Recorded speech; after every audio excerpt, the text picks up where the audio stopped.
এই কাঠি কাবাবগুলো হয়ে গেছে, এবার নামিয়ে নেব। দেখুন কতটা সুন্দর হয়েছে। এখানে আমি গামলার মধ্যে কলা পাতা দিয়েছি, কলা পাতার মধ্যেই এগুলো নামিয়ে নেব।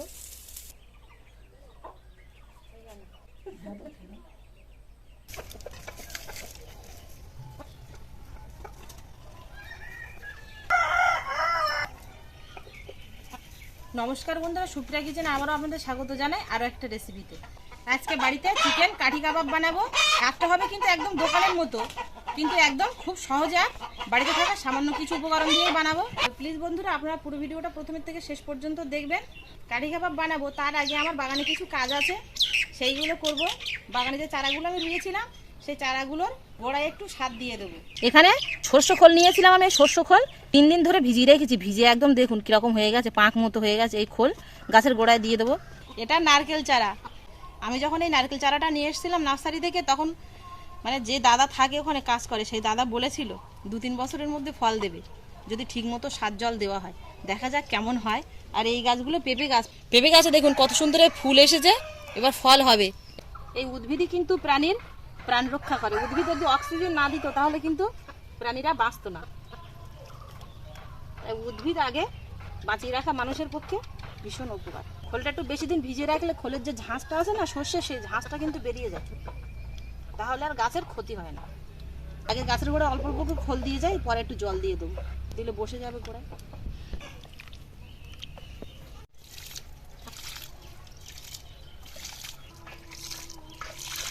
সবগুলো গাছের গোড়ায় আমার দেওয়া হয়ে গেছে জল আর সর্ষে খোল। এবার যাবো রান্নাঘরের দিকে। রান্নাঘরে চলে এসেছি। প্রথমে আগে চিকেনটা কেটে নেবো। মুরগির বুকের ধারে যে সলিড মাংসগুলো থাকে, সেই সলিড মাংস আমি নিয়েছি, পিস পিস করে কেটে নেব।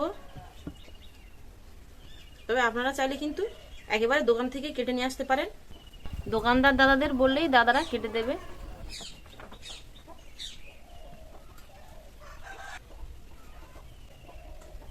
পিসগুলো এরকমই রাখবো, খুব বড় না, আবার খুব ছোট না, আবার খুব মোটা না, আবার খুব হালকা না, এরকম মাঝামাঝি।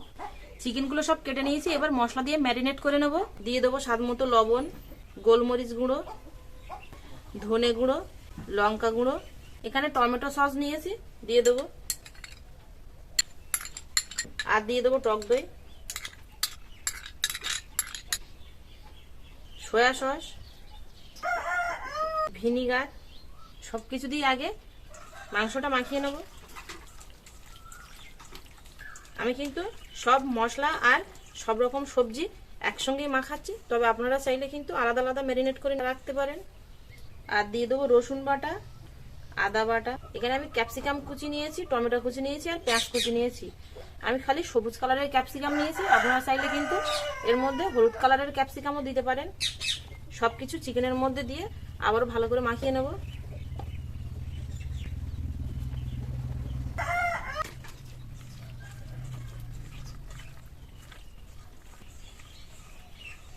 চিকেনটা সবজি আর সব রকম মশলা দিয়ে ভালো করে ম্যারিনেট করে নিয়েছি। এবার চাপা দিয়ে রেখে দেবো আধ ঘন্টার জন্য। কাঠি কাবাবের জন্য কাঠিগুলো আমি বাড়িতেই আগে থেকে বানিয়ে রেখেছিলাম, তবে আপনারা চাইলে দোকান থেকে কিনে আনতে পারেন। শুকনো চটার কাঠি বের করেছিলাম, তো সেই জন্য আমি এখানে থালায় ভিজিয়ে রেখেছিলাম 10-15 মিনিট। কাঠিগুলো ভালো রকম ভিজে গেছে, আর ওদিকে চিকেনটাও আধ ঘন্টা ম্যারিনেট হয়ে গেছে। এবার কাঠির মধ্যে চিকেনগুলো ভরে নেব। আধ ঘন্টা হয়ে গেছে, চাপাটা খুলে নেব। এবার কাঠিতে চিকেনগুলো ভরে নেব। প্রথমে ক্যাপসিকাম দিয়ে দেবো,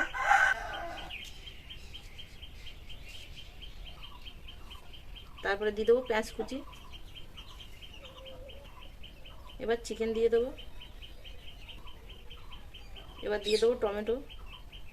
আমি এখানে প্রথমে ক্যাপসিকাম, তারপরে পেঁয়াজ, তারপরে চিকেন দিয়েছি, তবে আপনারা চাইলে একটা করে ক্যাপসিকাম, তারপরে একটা করে চিকেন, তারপরে আবার একটা করে পেঁয়াজ, এরকম ভাবেও দিতে পারেন।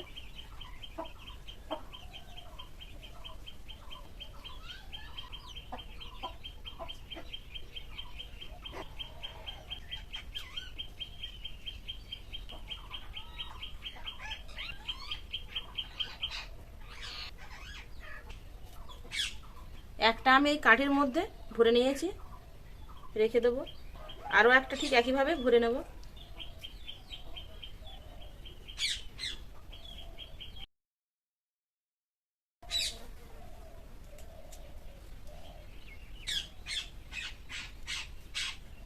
আর একটা কাঠির মধ্যে ভরে নিয়েছি 1টা 2টো 3টে 4টে 5টা 6টা 7টা 8টা কাঠিতে ভরে নিয়েছি। সবগুলো কাঠি দিয়ে আমি ভরে নিয়েছি চিকেনগুলো একদম ঘরোয়া পদ্ধতিতে ঘরে থাকা তাওয়ায় আজকে কাঠি কাবাবগুলো সেঁকে নেব। তো প্রথমে আগে উনুনটা ধরিয়ে দেব। তাওয়াটা ভালো মতো গরম হয়ে গেছে, এবার উপর দিয়ে সাদা তেল দিয়ে দেবো। তাওয়ার চারিদিকে লাগিয়ে নেব। এবার একটা একটা করে কাঠি দিয়ে ভেজে নেব।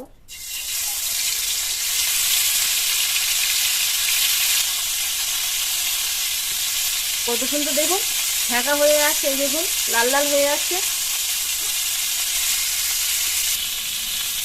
ওপর দিয়ে আর একটু সাদা তেল দিয়ে দেবো। তবে আপনাদের কাছে যদি বাটার থাকে তাহলে ওপর দিয়ে বাটার ব্রাশ করে দিতে পারেন।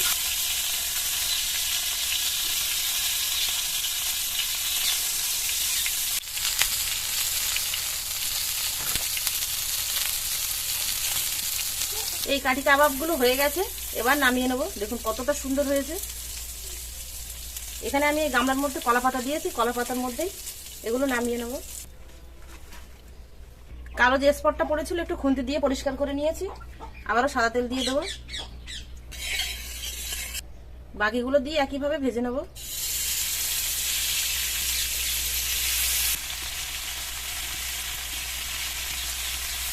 উপর দিয়ে হালকা করে সাদা তেল দিয়ে দেবো। এগুলোও হয়ে গেছে, তুলে নেবো। দেখুন ভাজাটা কত সুন্দর হয়েছে, একদম এরকম সব সাইডে কিন্তু এই যে পোড়া পোড়া লাল হয়ে গেছে। এই কলা পাতার মধ্যে এগুলোও রেখে দেবো সাইড করে। বাকি যে দুটো আছে একইভাবে দিয়ে ভেজে নেব। সবগুলো কাঠি কাবাব ভেজে নিয়েছি। কাবাবগুলো এরকম এক সাইড করে দিয়েছি, মাঝখানে একটা বাটি বসিয়ে দেবো। এবার উনুন থেকে কয়লাটা তুলে নেব। বাটিতে কয়লাটা দিয়ে দেবো। এখানে বাটার নিয়েছি, কয়লার উপরে দিয়ে দেবো। তবে আপনারা চাইলে এখানে সাদা তেলও দিতে পারেন, বাটার যদি হাতের কাছে না থাকে। এবার চাপা দিয়ে দেবো। আজকে কাকিমা আছে আমার সাথে, আর বাচ্চারা সবাই এই গরমের সময় বিকালে সবাই খেলা করছিল, তা সবাইকে ডেকে নিয়ে এসেছি।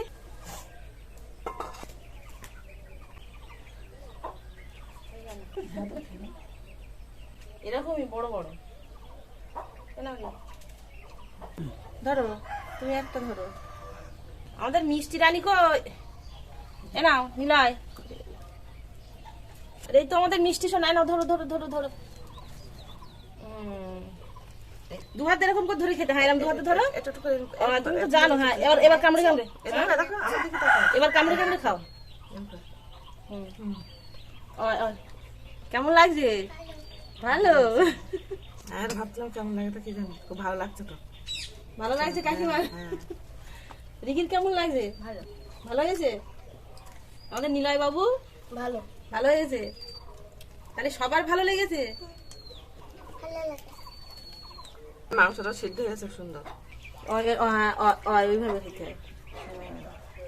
কালারটা কত সুন্দর এসছে দেখুন, একদম পুরোপুরি কিন্তু পুড়ে যায়নি, শুধু সেদ্ধ হয়েছে। আর এই অর্ধেকটা পোড়া পোড়া খুব সুন্দর হয়েছে দেখুন। আর মাংসটা দেখুন এই যে কত সুন্দর সেদ্ধ হয়ে এই যে ছাড়িয়ে যাচ্ছে।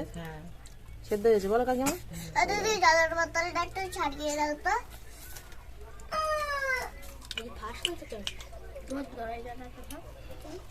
আর তাতে কয়লার মধ্যে বাটার দিয়ে আবার একটু খানিকক্ষণ রেখে দিয়েছিলাম, বেশ এটা পোড়া পোড়া গন্ধ বেরোচ্ছে, দারুণ হয়েছে। আমি এরকম বাড়িতে খুব সহজেই চিকেন কাঠি কাবাব বানিয়ে সবাইকে খাওয়ালাম আর সবার মন জয় করলাম। আপনারাও কিন্তু এইভাবে বাড়িতে বানিয়ে সবার মন জয় করতে পারেন। আমার এই রেসিপিটা যদি আপনাদের কাছে ভালো লেগে থাকে তাহলে আপনারা চ্যানেলটিকে সাবস্ক্রাইব করবেন। প্রথম ভিডিও দেখার জন্য পাশে থাকা বেল আইকনটি ক্লিক করে দেবেন। এতক্ষণ আমার সঙ্গে থাকার জন্য আপনাদের অনেক অনেক ধন্যবাদ। আবারও দেখা হচ্ছে আপনাদের সাথে পরে নতুন কোনো রেসিপিতে। ততক্ষণ আপনারা সবাই ভালো থাকবেন আর সুস্থ থাকবেন। টাটা।